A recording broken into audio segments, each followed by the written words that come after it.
It's hard to believe when you look into the eyes of these actors that this was shot 100 years ago.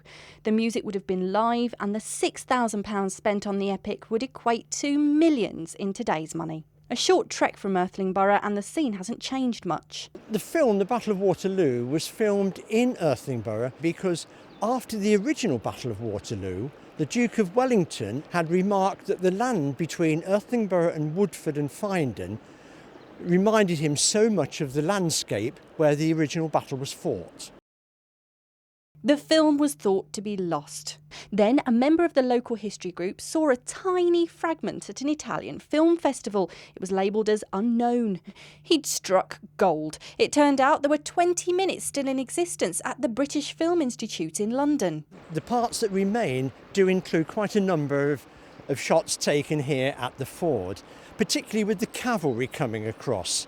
Although so many men in Irthlingborough were recruited as extras at a cost of 7 and 6pence a day, they still couldn't get enough. And if you look carefully, many of them are sort of swinging around in a circular manner. They were stuffed soldiers.